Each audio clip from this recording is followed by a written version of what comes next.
The pawnshop smelled of wet wool, stale tobacco, and desperation.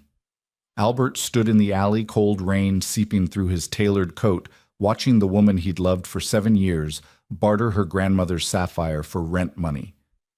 Audrey. She didn't weep. She didn't beg. She merely stared at the broker with hollow, dry eyes, sliding the velvet box across the scratched glass. Albert had a sprawling estate of dukedom and a heart hammering against his ribs. He had to make a choice. The rain in London did not wash things clean. It only smeared the filth deeper into the cobblestones.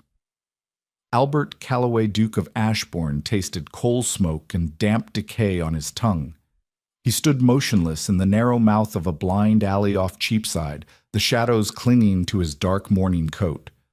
Across the street a bell jingled above a peeling wooden door. The sign above it read, "Grimes and Sons Purchases and Loans." Through the grimy, rain-streaked glass of the shop window, he could see her. Audrey. 7 years ago she had been Audrey Hayes, a tempest of a girl who smelled of lavender and French powder, wearing silks that caught the ballroom light like liquid fire. Now she was Audrey Croft, a widow of 6 months, swallowed by a heavy, unadorned black dress that had been washed too many times. The fabric was beginning to go green at the seams. Albert gripped the handle of his walking stick until the carved wolf's head bit into his palm. He shouldn't be here. It was a grotesque invasion of privacy stalking her through the city's underbelly. But when his solicitor had casually mentioned the mounting debts Thomas Croft had left behind, debts so severe that his widow was being evicted from her modest townhouse, Albert had left his untouched breakfast, ordered his carriage, and tracked her down. Inside the shop, Audrey stood rigid at the counter. Grimes, a man whose neck spilled over his soiled collar, was examining a piece of jewelry through a jeweler's loupe. Albert recognized the piece even from this distance, the Hayes sapphire, a heavy teardrop stone surrounded by pearls. She had worn it the night she told Albert with a trembling voice that she was marrying Thomas Croft. "Thomas is safe," she had told him in the rose garden, avoiding his eyes. You are too much of everything, Albert." Safe. The irony tasted like ash. Safe. Thomas Croft had gambled his family's shipping fortune on phantom railways in the Americas, drunk himself into a stupor when the crash came, and driven his horse into a stone bridge abutment, leaving Audrey with a mountain of creditors and not a single shilling. Grimes set the loop down. He said something to Audrey. Albert saw her shoulders stiffen. She shook her head, a short, sharp motion. She was haggling. Albert watched Grimes shrug a slow, greasy movement. The pawnbroker pushed the velvet box back toward her, dismissing her. It was a calculated cruelty. He knew she wouldn't walk out the door. He knew what she smelled like, what they all smelled like in this part of town, hunger. Audrey's hand hovered over the box. She had stripped off her gloves, cheap, thin cotton things, and Albert could see how pale and thin her fingers had become. Her wedding band was gone, sold weeks ago likely. Her hand fell. She nodded. Grimes pulled a wooden drawer open. He didn't count out banknotes. He counted out coins. Copper and low-grade silver clattered against the glass counter. It was an insulting sum, an agonizingly small pile of metal for a piece of heritage worth hundreds of pounds. Audrey didn't scoop the coins greedily. She picked them up one by one, her motions mechanical, placing them into a small, worn leather clasp purse. She snapped it shut. The sound didn't reach Albert through the glass and the rain, but he felt it in his chest, a final definitive click. She turned away from the counter. Her face was pale, stripped of the youthful flush he remembered. Her cheekbones looked sharp enough to cut glass. There was no tear in her eye, only a profound, exhausting emptiness. Albert stepped back deeper into the alley. His chest tightened. He could walk into that shop right now, throw a bag of gold on the counter, and buy the necklace back. He could offer her an allowance, a cottage on his estate. But he knew Audrey. Her pride was the only thing Thomas Croft hadn't managed to gamble away. If Albert appeared as the wealthy savior throwing charity at her feet, she would spit in his face. She would rather starve in a gutter than be an object of his pity. The shop bell jingled. Audrey stepped out onto the muddy pavement. The wind whipped her dark, damp hair across her face. She didn't have an umbrella. She simply pulled her thin shawl tighter around her shoulders, lowered her head against the driving rain, and began to walk toward the docks. Albert exhaled his breath, pluming in the cold air. He stepped out of the alley. The mud sucked at Albert's polished leather boots as he crossed the street. He didn't call out her name. The sound of a carriage rumbling past drowned out his footsteps, but his long strides ate up the distance between them quickly. He caught up to her at the corner of Fleet and a narrow, unnamed thoroughfare that smelled intensely of rotting fish and wet iron. He didn't grab her arm. He simply stepped into her path, unfurling his large black silk umbrella to cast a shadow over them, both blocking the rain. Audrey flinched violently, taking a rapid step backward. Her hand dropped immediately to the pocket of her skirt, protective of the few miserable coins she had just acquired. "I apologize." Albert said, his voice a low, rough rasp. "I didn't mean to frighten you." She blinked, rain dripping from her eyelashes. It took her a long, agonizing second to process his face. When she did, her reaction was not relief. It was pure, unfiltered horror. A dark flush crept up her pale neck, blooming across her cheeks. Albert. The name slipped out in old habit. Then her spine snapped straight. "Your Grace." "Audrey." He kept the umbrella steady, though the wind tried to wrestle it from his grip. "You are entirely soaked. It is raining, Your Grace. That is generally the result." Her voice was brittle, defensive. She refused to look at his clothes, at the immaculate cut of his coat, the heavy gold chain of his pocket watch. She kept her eyes fixed firmly on the silver handle of his umbrella. "What are you doing in this part of the city?" he asked. It was a stupid question, a clumsy opening. He knew exactly what she was doing. Her eyes darted back toward the pawn shop, then down to her pocket. Panic flashed in her gaze, quickly buried under a thick layer of ice. "I could ask you the same. It is hardly the promenade." "I was attending to business." "Then do not let me keep you." She stepped to the side, intending to walk around him back out into the freezing downpour. Albert moved with her, keeping the umbrella over her head. "Audrey, stop." "Do not follow me." She snapped, her voice trembling slightly. It wasn't fear. It was fury. The absolute humiliation of being caught here looking like this by him. "I saw you." The words were out before he could weigh them. He was never a diplomat. "I saw you in the shop, Audrey." She froze. The color drained from her face, leaving her looking like marble in the gray light. She closed her eyes for a brief moment, her jaw tight. "Then you have enjoyed the spectacle," she said softly, opening her eyes.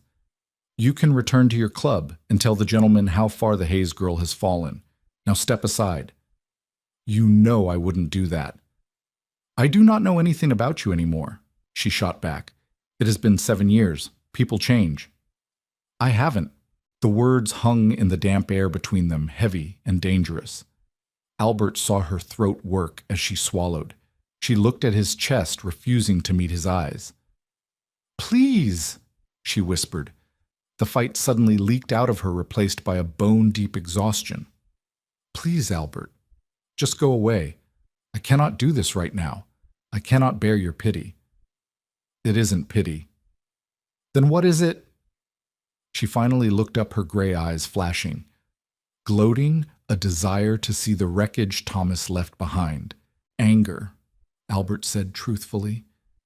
He took a step closer, the scent of her lye soap and rain, and something uniquely Audrey hitting him hard. "Anger that you are standing in the mud in a coat that belongs on a scarecrow, pawning your grandmother's necklace to a thief." She recoiled as if he had struck her. "You have no right to speak to me of my clothes or my husband or my life." "Perhaps not. But I'm not going to let you walk back to whatever freezing room you are renting in this storm." He gestured down the street with his walking stick. "There is a tavern on the next corner. The exterior is miserable, but there is smoke coming from the chimney. Come inside. Have a cup of tea." "I am perfectly capable of—" "Audrey." He cut her off, his tone flat, commanding. "You're shaking so hard your teeth are chattering. I'm not offering you a pension. I'm offering you a cup of boiled water. Do me the basic courtesy of accepting it so I do not have to endure the guilt of finding you dead of pneumonia in the morning papers." She stared at him, her chest heaving slightly. She was calculating, weighing her pride against the agonizing cold seeping into her bones. Slowly, tightly, she nodded. 1 cup of tea, and then we part ways, Your Grace. Lead the way, Mrs. Croft. The tavern was called the Boar and Barrel. It smelled strongly of stale ale, wet dogs, and the sharp tang of cheap gin. The floorboards were slick with tracked-in mud and sawdust. Albert paid the innkeeper a silver florin an amount that made the man's eyes bulge, to secure a small scarred table near the stone hearth at the back, far from the cluster of dock workers drinking at the bar. They sat opposite each other. The fire cracked, spitting sap against the iron grate. Audrey kept her coat on. She wrapped her hands tightly around the chipped ceramic mug the innkeeper set before her, letting the steam rise into her face. Her hands were red, the knuckles chafed and raw. Albert forced himself not to stare at them. He ordered a black coffee which arrived tasting distinctly of burnt copper. He took a sip, set it down, and studied her in the dim, flickering light. Without the rigid posture required on the street, she seemed to shrink. The dark circles under her eyes looked like bruises. She blew softly on her tea, taking a small, tentative sip. It tastes like old boots, she murmured almost to herself. I can order something else. No. She took another sip. It's hot. That is all that matters. Silence stretched between them heavy with a decade of unspoken words. The last time they had sat across a table from each other, it had been at a summer banquet. She had been eating strawberries. He had been planning to ask her father for her hand the next morning. How bad is it, Audrey? Albert asked. Finally, his voice, quiet, pitched below the hum of the tavern. She set the mug down sharply. Tea sloshed over the rim, burning her thumb, but she didn't flinch. I told you I do not want your pity. I am asking a practical question. I know Thomas's estate was insolvent. I know the bank seized the townhouse in Mayfair. Her head snapped up. You've been checking on me. I am a Duke Audrey. I hear things whether I wish to or not. It was a lie. He had specifically ordered his solicitor to track her ruin, reading the ledgers with a sick sinking feeling in his stomach as Thomas's idiocy laid bare. I know there was a secondary mortgage. I know he owed money to unsavory people. Audrey looked away, staring into the fire. The orange light danced in her eyes. Thomas was an optimist, she said quietly. It sounded rehearsed, a line she had fed herself 1,000 times. He believed the shipping lines would recover. He just needed more capital to bridge the gap. Thomas was a fool who couldn't tell a sound investment from a swindler's promise, Albert said coldly. He was my husband. And now he is dead, and you're selling off your bloodline for pennies to survive. Albert leaned forward, resting his forearms on the sticky table. You owe him no more loyalty, Audrey. He left you to the wolves. Stop it. Her voice cracked. She pressed the heels of her hands against her eyes, fighting a sudden desperate war against tears. Just stop it, Albert. What do you want me to say, that I made a mistake, that I should have chosen the great brooding Duke of Ashbourne instead of the man who smiled and made me laugh? Fine. I made a mistake. I am ruined. Are you satisfied? She dropped her hands. Her eyes were bright, fierce, and wet. Does it soothe your wounded pride to see me like this, to know you were right? Albert felt a physical ache in his chest, a tight, crushing pressure. He reached across the table, stopping just short of touching her hand. It gives me no joy, Audrey, none at all. He kept his voice steady, anchoring her in the emotional storm. I'm not here to gloat. I'm here to offer you a position. She blinked, the anger faltering, replaced by confusion. A position, a job. She let out a bitter, breathy laugh. As what your scullery maid, I assure you, my hands are already ruined enough for the work, but I doubt your housekeeper would approve. As my archivist. Audrey stared at him. The tavern noise seemed to fade into a dull roar. Your archivist. The Ashbourne Library at the country estate is in chaos. Albert lied smoothly. His library was meticulously organized by an Oxford scholar whom he would now have to swiftly fire and pay a massive severance. There are thousands of volumes ledgers dating back to the 16th century property deeds, historical correspondences. My steward has no time for it. I need someone educated, someone who understands accounting and preservation. He watched her mind work. He saw the suspicion narrow her eyes. You are offering me charity disguised as labor. I'm offering you a wage of £40 a year plus room and board at the estate. You will have your own quarters in the East Wing. You will take your meals there. We need not even cross paths if you prefer.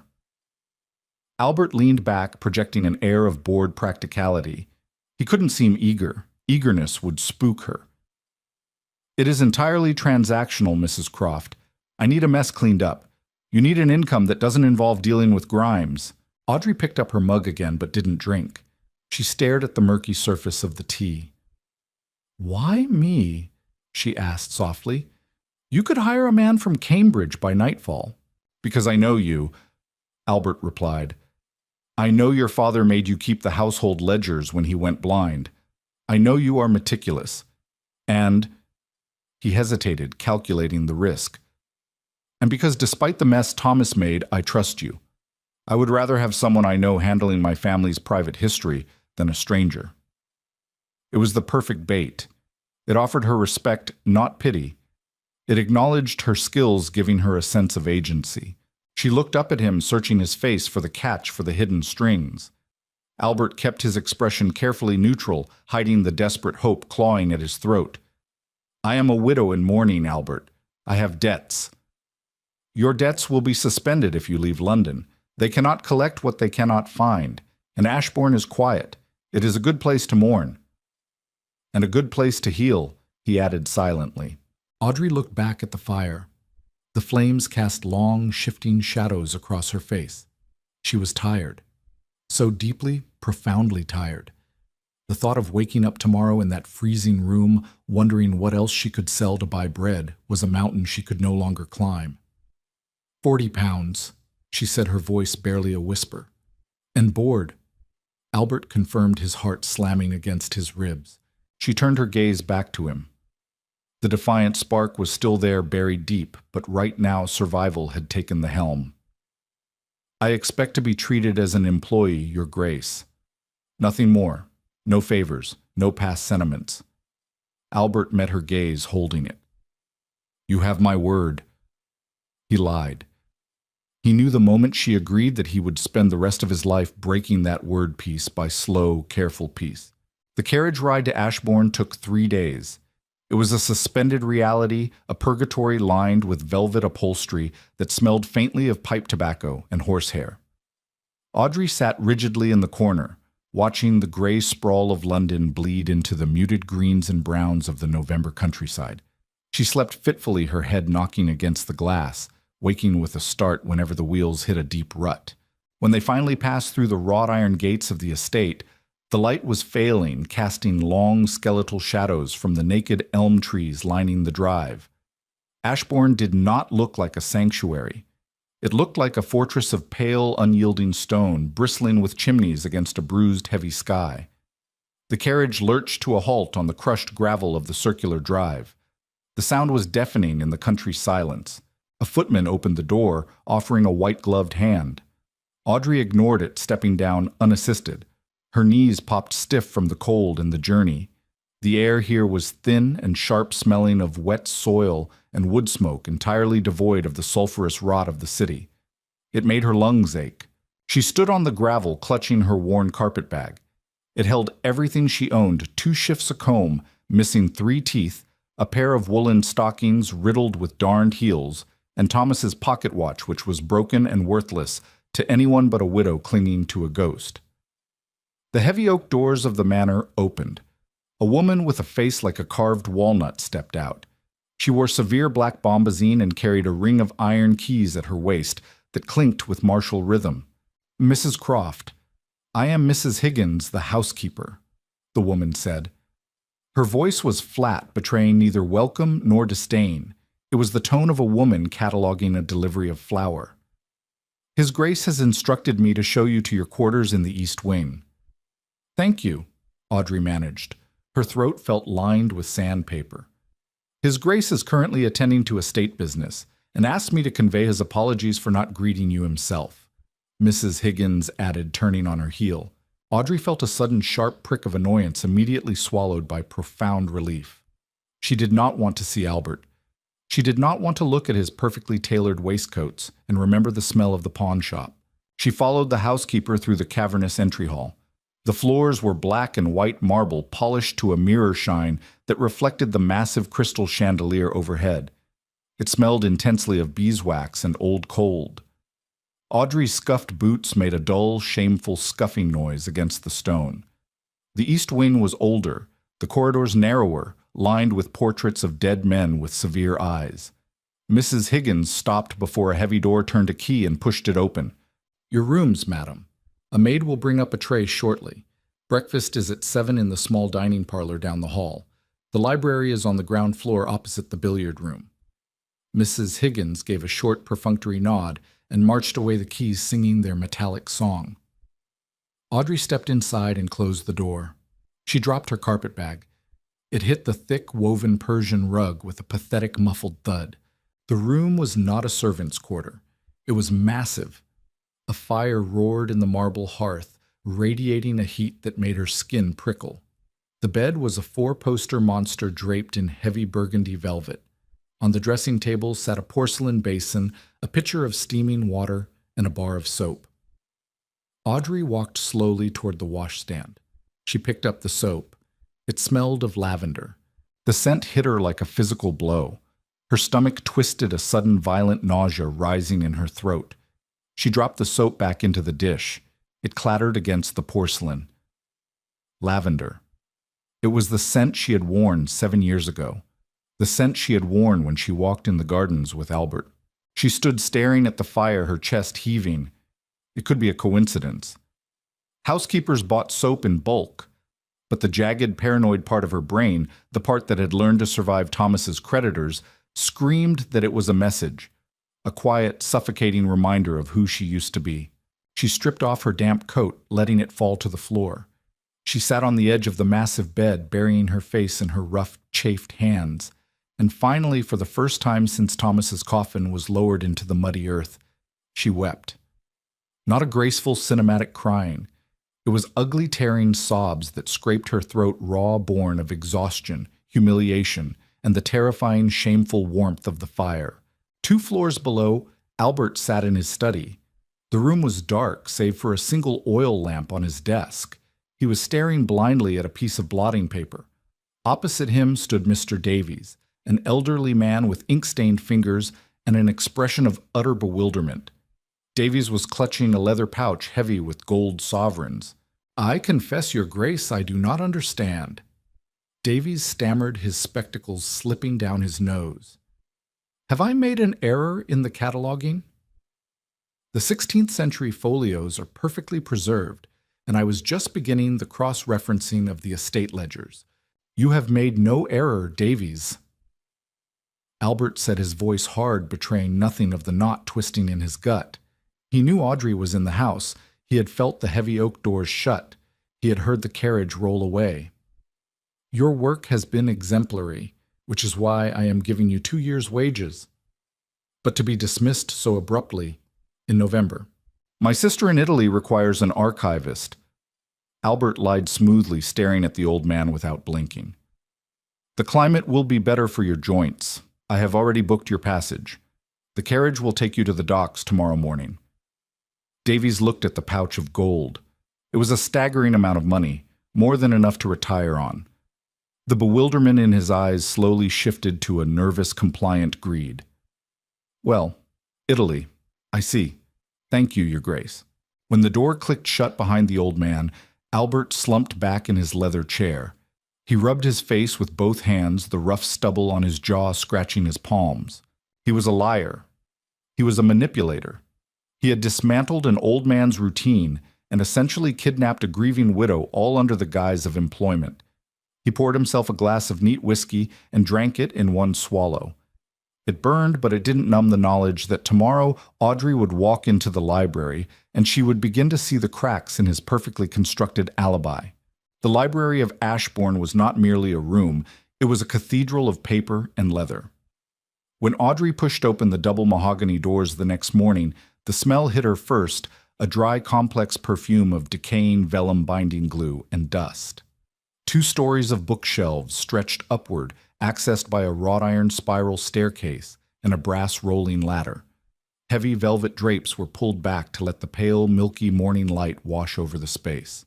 Audrey stood on the threshold, a fresh cup of tea warming her hands. She wore the cleanest of her black dresses, the frayed cuffs tucked inward.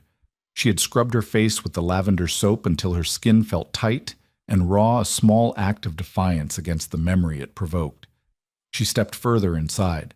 According to Albert, the library was in chaos. She walked past the first row of shelves. The spines of the books, mostly philosophy and theology, were perfectly aligned, not a millimeter out of place. She ran a finger along the wooden shelf. A faint smudge of dust, but nothing indicating years of neglect. Frowning, she moved deeper into the room toward the massive oak table situated near the massive bay windows. Here was the chaos. It looked entirely unnatural.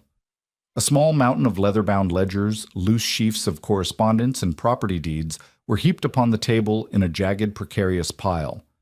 A few pieces of parchment had spilled onto the floor. An inkwell was overturned, though the ink had clearly dried long ago. Audrey set her tea down. She walked slowly around the table, examining the mess. She picked up a heavy ledger from the top of the pile. Tenant Farms, 1842 to 1845. She opened it. The handwriting inside was meticulous, the columns perfectly balanced in a sharp copperplate script. She closed it and picked up a stack of letters bound in twine. They were neatly sorted by date spanning a decade ending just 3 weeks ago. She set the letters down.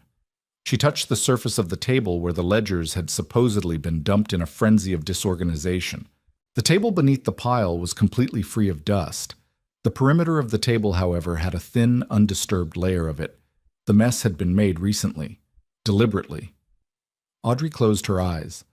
A slow, hot flush of anger crawled up her neck. It wasn't the fiery, explosive anger she used to possess in her youth. It was the cold, dense anger of a woman who was tired of being managed. Albert had lied. There was no chaotic archive. There was no desperate need for an archivist. He had fired someone or simply invented a crisis to give her a reason to be here. It was exactly what she had accused him of in the tavern charity disguised as labor. "It seems worse than it is." The voice came from the doorway, low and gravelly. Audrey turned. Albert stood there leaning against the door frame. He was dressed for riding, tall black boots, fawn breeches, a dark coat tailored so perfectly it looked like armor. He looked entirely at ease, but his fingers were tapping a restless, rhythmic beat against his thigh. "Does it?" Audrey asked. Her voice was terrifyingly calm. Albert stepped into the room, the heavy thud of his boots echoing against the high ceiling. "The estate records have been mishandled. It will take time to sort the grain from the chaff." "Mishandled?" Audrey repeated. She picked up the 1842 ledger again and held it up. "By whom your grace a ghost?" "Because whoever balanced these accounts was a master of the trade. The penmanship is flawless. The mathematics are sound." Albert stopped a few feet from the table. He crossed his arms over his chest, a defensive posture. The previous archivist grew elderly. His mind wandered toward the end. He began pulling things from the shelves and leaving them in disarray. Audrey stared at him.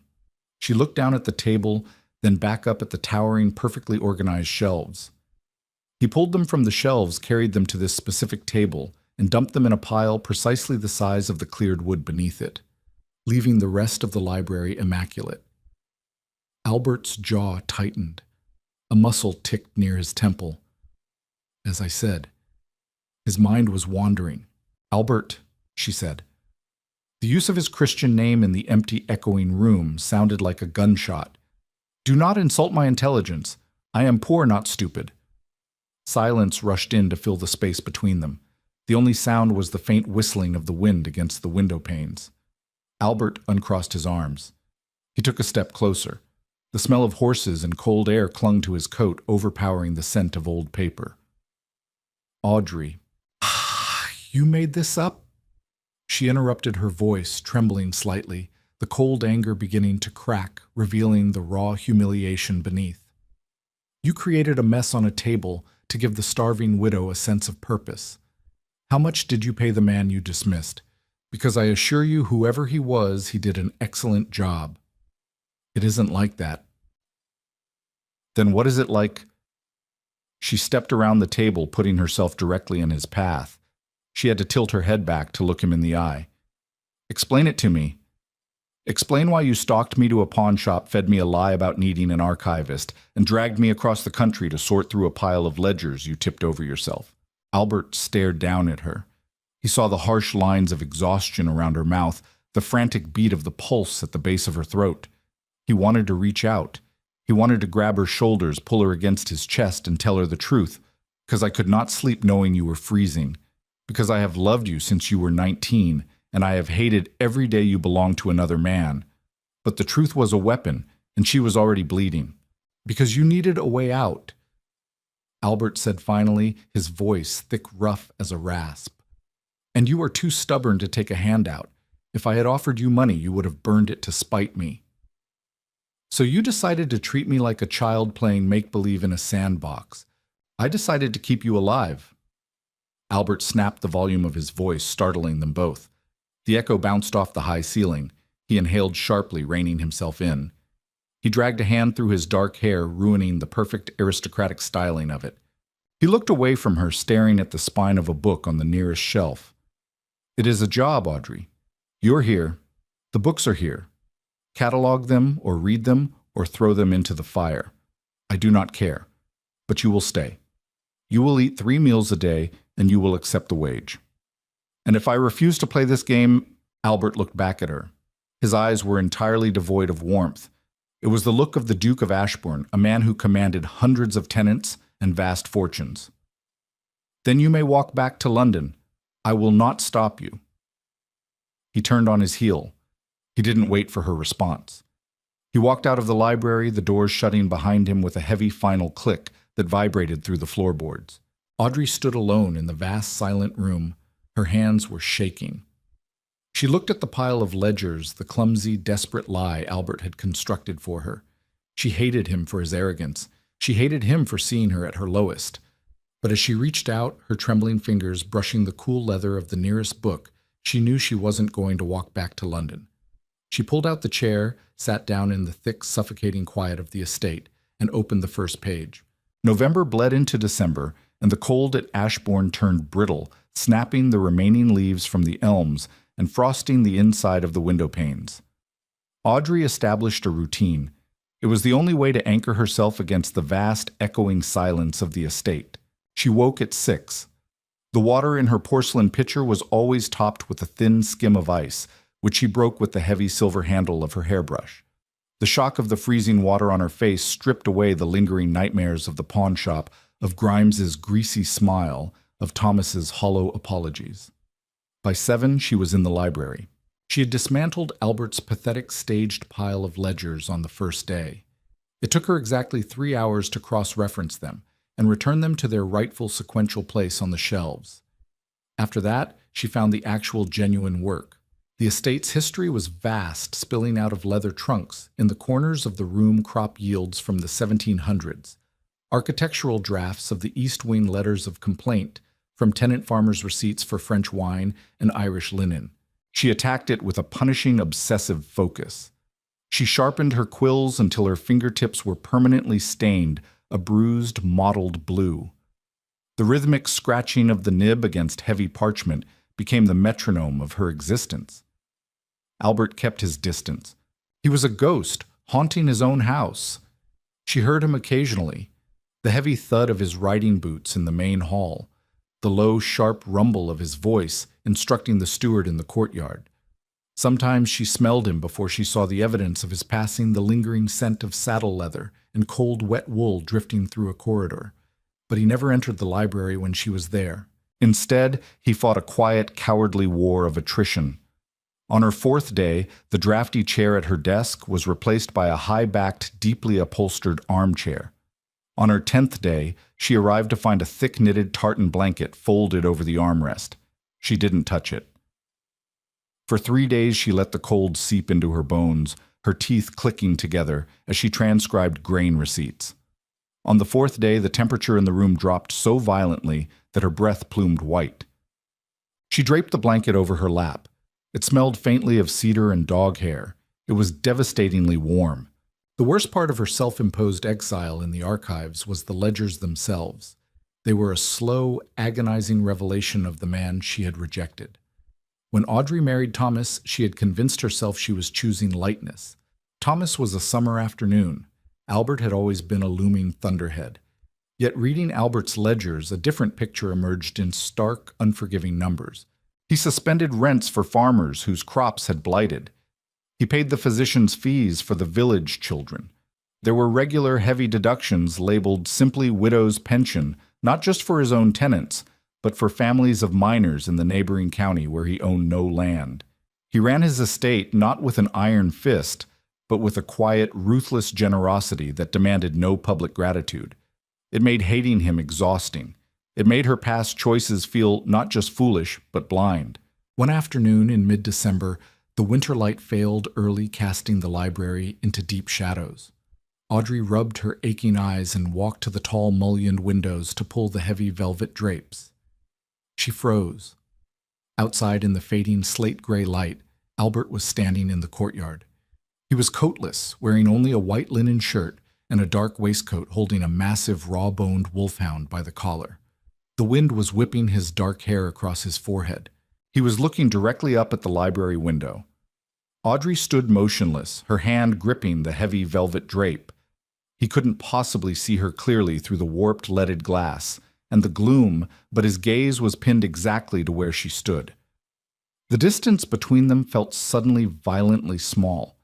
She saw the rigid tension in his shoulders, the hard, unyielding line of his jaw. There was no polite society mask here. It was a raw, starved look. Her breath hitched, catching painfully in her throat. Her instinct was to step back to hide behind the thick wall. Instead, her fingers tightened on the fabric, her knuckles turning white, and she stared back. For 10 agonizing seconds, neither of them moved. The wind howled against the glass, rattling the panes. Then the hound lunged toward something in the snow. The spell broke. Albert jerked his attention down, commanding the dog, and turned his back on the window, striding toward the stables. Audrey dropped the curtain. Her heart was hammering a frantic bruising rhythm against her ribs. She pressed her ink-stained hands flat against the cold glass, closing her eyes, furious at the sudden treacherous heat flooding her veins. The storm hit 3 days before Christmas. It did not arrive with a gentle flurry, but with a screaming horizontal wall of white that buried the lower windows of the manor in hours. The wind shrieked down the chimneys, blowing soot onto the hearths and rattling the iron latches of the heavy oak doors. By evening, the temperature inside Ashbourne had plummeted. The servants had retreated to the kitchens clustered around the massive cast-iron stoves. Audrey remained in the library. She was terrified of the vast, empty bedroom upstairs where the wind sounded like a woman screaming. Here, surrounded by thousands of books, the room felt insulated, heavy. She sat at the desk, swathed in the tartan blanket, reading a property deed from 1812 by the light of a single sputtering oil lamp. The main doors of the library opened with a heavy groan. Audrey flinched, knocking the inkwell. It didn't spill, but the heavy glass clattered loudly against the wood. Albert stepped into the room. He looked half frozen. His boots were caked in snow, leaving melting, dirty puddles on the Persian rug. His thick wool coat was dusted white, and his cheeks were wind-burned a harsh, dark red. He was carrying an iron poker in one hand and an uncorked, half-empty bottle of amber liquid in the other. He didn't say a word. He walked straight to the hearth, kicked a massive, smoldering log with the heel of his wet boot, and used the poker to violently stir the dying embers. He threw on 3 fresh blocks of peat. The fire caught with a low whoosh, throwing frantic, leaping shadows across his face. He set the poker down. Then he turned to face her. "The roads are completely impassable," he said. His voice was hoarse, scraped raw by the cold. "The telegraph lines went down an hour ago. We are entirely cut off." Audrey pulled the blanket tighter around her shoulders. "Are the tenants secure?" "My steward rode out before the worst of it hit. The Lower Valley farms have enough coal to last a week. We can do nothing for them now, but wait." He looked at the bottle in his hand, then walked toward her desk. He set the bottle down on a stack of 17th century agricultural reports. From his deep coat pocket, he produced 2 heavy crystal tumblers. He poured a generous measure into each, the liquid glinting like liquid copper in the lamplight. He slid 1 glass across the polished wood toward her. "Drink it," he ordered. "Your lips are blue." Audrey stared at the glass. It smelled of peat smoke, old wood, and fire. "I don't drink spirits." "You do tonight." He picked up his own glass and drained half of it in a single brutal swallow. He grimaced, the heat hitting his stomach. He pulled off his wet leather gloves, tossing them onto the table. "Drink, Audrey. I'm too tired to argue with you, and I have no desire to instruct Mrs. Higgins to bury you in the frozen earth." The sheer exhaustion in his voice surprised her. It lacked the sharp, arrogant edge he usually wielded like a shield. She reached out her fingers, brushing the cold crystal. Her hands were shaking from the cold, or from his proximity she couldn't tell. She lifted the glass and took a small sip. It tasted like burning earth. She coughed a harsh sound that tore at her throat, her eyes watering instantly. Albert let out a sound that might have been a laugh had it not been entirely devoid of humor. "Don't sip it like tea. Just throw it to the back of your throat." She glared at him, her eyes bright with sudden tears from the alcohol. She lifted the glass again and tipped it back, swallowing a larger mouthful. It burned a vicious trail down her esophagus, but within seconds a heavy radiating warmth began to bloom in her chest. "Better?" he asked, leaning his hip against the edge of the heavy oak desk. He was too close. She could smell the snow melting off his coat, mixing with the sharp scent of the whiskey. "It tastes like violence," she muttered, wiping her mouth with the back of her hand. "It's an acquired taste." Albert looked down at the ledger open in front of her. "Are you still pretending to organize my immaculate archives?" "I'm organizing the mess you shoved into the trunks in the corner to make room for your idiotic display on the table." A small, wry smile touched the corner of his mouth. It was a devastating expression, entirely unguarded. "I panicked. I had 48 hours to invent a crisis before I found you in that alley. Creativity is not my strong suit." "No," Audrey agreed softly. "It isn't."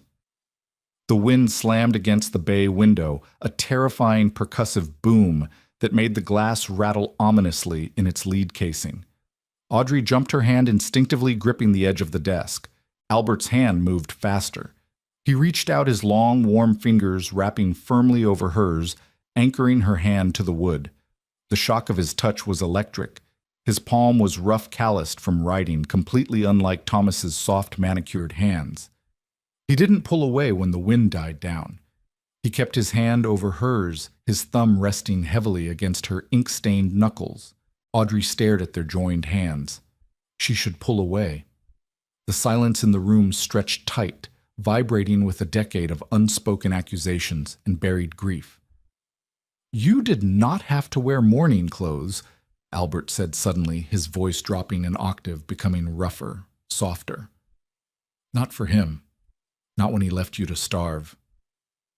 The bluntness of it felt like a knife slipping between her ribs. The alcohol burning in her blood stripped away the polite, defensive lie she usually offered. "I didn't wear it for him," she whispered, staring blindly at the inkwell. Her throat felt tight, thick with tears she refused to shed. "I wore it for me." Albert's thumb stopped moving against her skin. "What do you mean, when Thomas died?" She stopped. She swallowed hard, forcing the words up through the shame. "When the constable came to the door and told me they found his carriage, I did not fall to my knees, Albert. I did not scream." She finally looked up, meeting his dark, intense gaze. Her eyes were wet, defensive, daring him to judge her. "I felt relief. For one horrible, fleeting second before the reality of the debts hit me, I was just relieved. He could not gamble away the roof over my head anymore. He could not lie to me anymore." A tear spilled over her lower lash, tracking a hot path down her cold cheek. "I wear the black Albert because I am a terrible person, because a good wife does not feel relief when her husband's neck is broken." Albert's expression did not change to pity or shock or disgust. His face hardened into something fierce and deeply protective. He slid his hand from her knuckles, moving his palm upward, his fingers sliding into the hair at the nape of her neck. He stepped closer, stepping into the V of her knees where she sat in the chair, pulling her slightly forward until she was forced to tip her head back to look at him. "You are not terrible," he said, his voice a low, fierce vibration that she felt in her own chest. "You survived a fool. There is no sin in surviving. You don't understand." "I understand everything." He leaned down, his face inches from hers. The smell of the whiskey was intoxicating, heavy, and sweet. "I understand that you spent 7 years chained to a sinking ship. I understand that I watched you drown from the shore because you told me you didn't want my help." "Albert," she breathed his name, a fractured warning. "I am selfish, Audrey," he confessed, his thumb tracing the line of her jaw, wiping away the wet track of the tear. His hand was trembling slightly. "I am standing here listening to you talk about your dead husband, and the only thing I feel, the only thing I can think, is that I am glad he is dead because it means you are sitting in my library." The brutal honesty of it stopped her breath. It was a monstrous thing to say, entirely unheroic, stripped of all gentlemanly pretense. It was raw and jealous and ugly, and it was exactly what she needed to hear. She didn't pull away. She leaned infinitesimally into the pressure of his hand. "You are a terrible liar, Your Grace," she whispered, her voice shaking. "I know." He closed his eyes, his forehead dropping forward until it rested against hers. The heat of his skin was a stark contrast to the freezing room. "I know." The wind battered the leaded glass of the bay window, a relentless concussive force, but inside the library the air was terrifyingly still. Albert's forehead rested heavily against Audrey's. She could feel the erratic, shallow drag of his breathing, the smell of him peat smoke, cold wool, and the sharp metallic tang of fear filled her lungs, crowding out the dust of the archives. He had just confessed a monstrous, selfish truth, and the most horrifying part was that it didn't repel her. It anchored her. For 7 years she had lived on polite fictions. Thomas's polite assurances that the money would arrive, the creditors' polite threats before they took her dining table, society's polite condolences that barely veiled their morbid curiosity at her ruin. Albert was not being polite. He was offering her the ugliest, most jagged part of his soul. Audrey's hands were trapped between them. Her knuckles brushed the brass buttons of his waistcoat. Slowly her fingers uncurled. She didn't push him away. She grabbed the heavy wool lapels of his coat. She gripped the fabric so tightly her joints ached, pulling him that fraction of an inch closer. Albert let out a sound that was half groan, half curse. His mouth found hers. It was not a gentle collision. Their teeth clashed, a sharp, jarring impact that tasted of whiskey and copper. Albert's hand slid from her neck, wrapping around her waist to haul her out of the chair.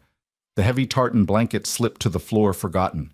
Audrey dragged her hands up his chest, her fingers burying into the thick, dark hair at the nape of his neck. She was kissing him back with a furious, starved energy. She hated him for knowing her this well. She hated herself for the visceral electric jolt shooting down her spine, for the way her body instinctively molded against his, recognizing a harbor she had foolishly sailed away from a lifetime ago. He backed her against the edge of the heavy oak desk. The ledgers slid, hitting the floor with heavy, muted thuds. Neither of them flinched. Albert broke the kiss, burying his face in the crook of her neck. He was breathing like a man who had run for miles, his chest heaving against hers, his lips pressed against her collarbone, right above the high, stiff collar of her mourning dress. "I shouldn't," he muttered, his voice a harsh rasp against her skin. "I'm taking advantage of a blizzard. I'm taking advantage of you." "Shut up," Audrey whispered fiercely. Her voice cracked. She grabbed his face, forcing him to look at her. His dark eyes were blown wide, completely stripped of the arrogant Duke. He looked desperate. He looked entirely hers. For once in your life, Albert, stop trying to manage the situation. Stop trying to be noble. She kissed him again, a wet, desperate demand. Albert surrendered. The last thread of his restraint snapped. He swept her up one arm beneath her knees, lifting her off the floor. He carried her to the massive hearth. The fire was roaring now, throwing off a savage, blistering heat. He set her down on the thick Persian rug. He didn't bother to find a pillow.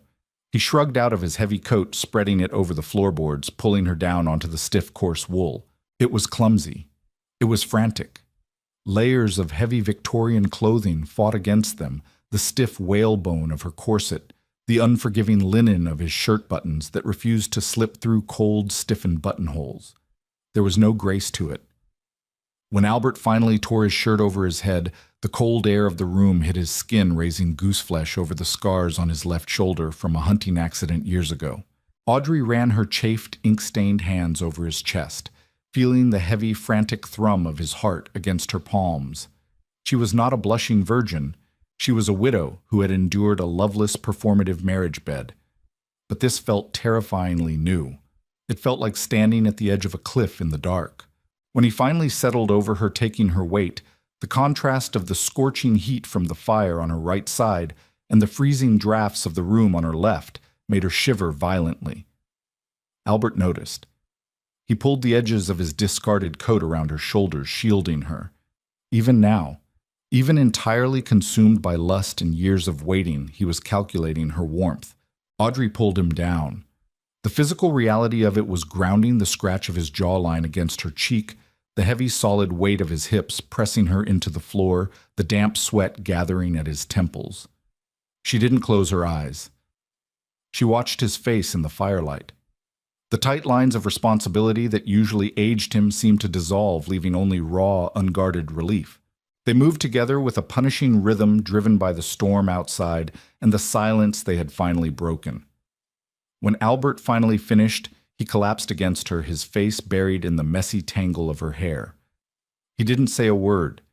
He just held her, his arms wrapped around her so tightly she could barely breathe, as if he expected the wind to blow the doors open and snatch her away.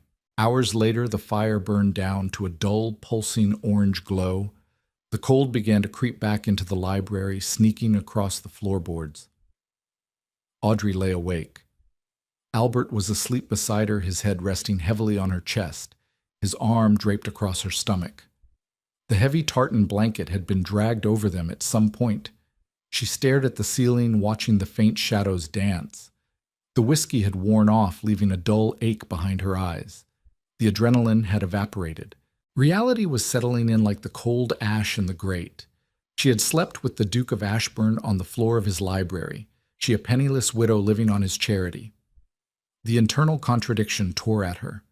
Last night in the dark, it had felt like an assertion of life.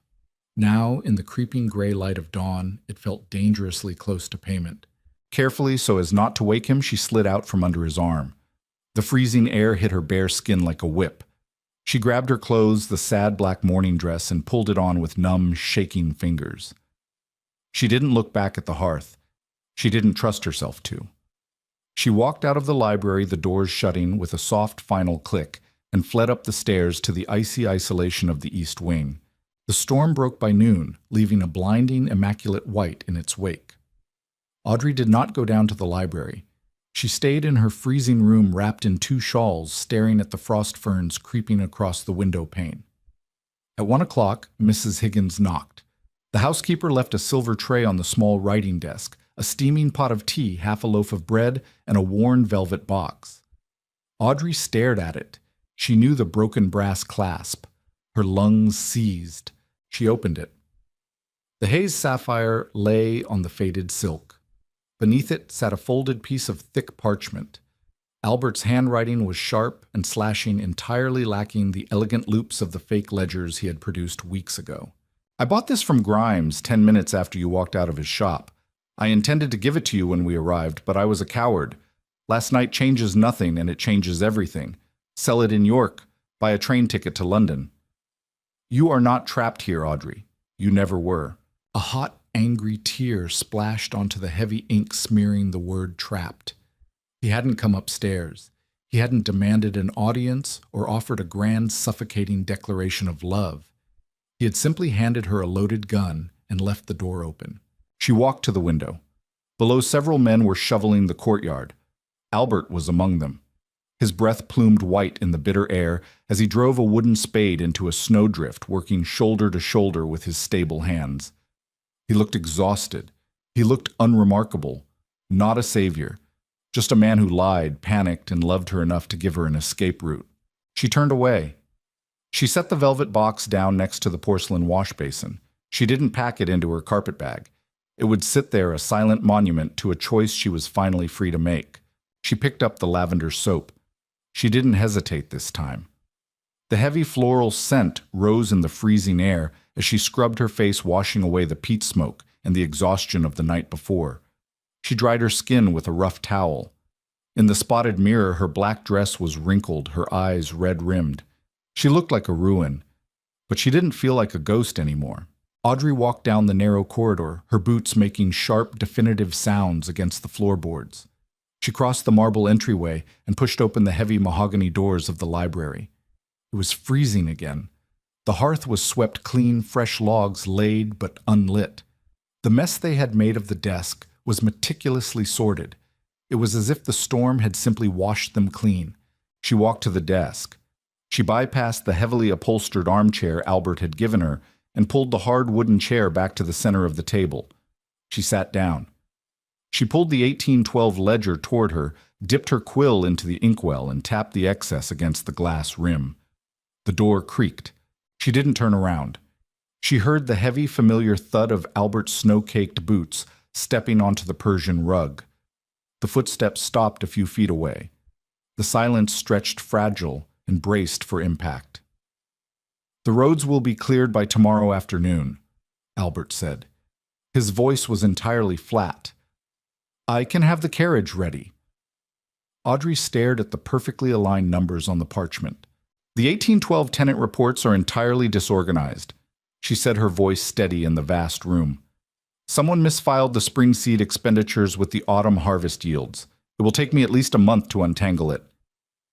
The silence behind her deepened. Then she heard a long, ragged exhale. It was the sound of a man dropping a shield he had carried for a decade. "A month," Albert repeated. His voice was rougher now, closer. "At least," Audrey replied. She dipped her quill again. "Assuming I am not interrupted by people dumping piles of fake ledgers on my desk." She heard the faint, dry rustle of his coat as he moved to stand directly behind her chair, a solid wall blocking the draft from the window. He didn't touch her. "I cannot promise I won't create another mess," he said softly. Audrey smiled. It was small, cynical, and entirely genuine. "I know, but I am keeping the sapphire, Albert, in case you become intolerable." "I expect nothing less, Mrs. Croft." Audrey pressed the nib to the paper. The scratching sound filled the quiet library like a heartbeat. They were not a rescued princess and a noble knight. They were just two flawed people in a freezing room choosing the friction of each other over the safety of being alone. She began to write. If you loved seeing Audrey finally reclaim her power and Albert dropping his guard, let me know your favorite moment in the comments. Did Albert's blunt confession surprise you, or was returning the sapphire the ultimate proof of his love? If this raw, grounded romance kept you hooked, please hit that like button and share this video with a friend who appreciates complex, messy love stories. Don't forget to subscribe to the channel for more deeply human historical dramas just like this one. Your support means the world.